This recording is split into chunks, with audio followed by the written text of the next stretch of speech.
you get the common cold and your first reaction is, I need medicine, I need some antibiotics, I want to feel better. And that's not always the case, but that's why we have this antibiotic resistance term that keeps coming up. What is that exactly? Well, let's see. First of all, the antibiotic resistance is the fact that bacteria survive the action of substances or compounds created to kill them. And that's when antibiotic resistance appears. Antibiotic resistance appears. Bacteria are very smart, smarter than people.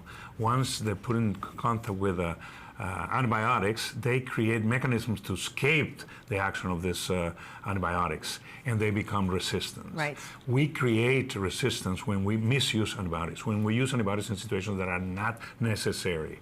And those are situations that are really come rather frequently to the doctors, especially patients with viruses.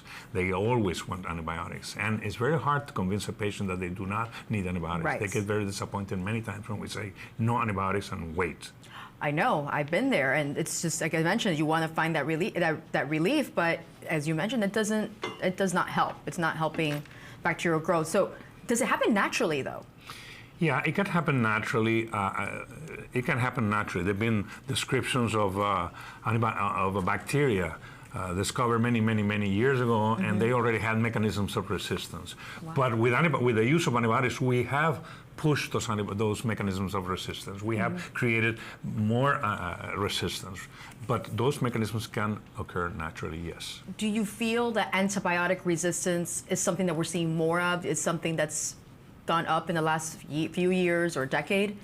Yeah, probably antibiotics. Yeah, we're seeing more resistance in the last few years because of the common use of antibiotics, the access of antibiotics, but also we have more conscience about resistance in the last 20-25 years.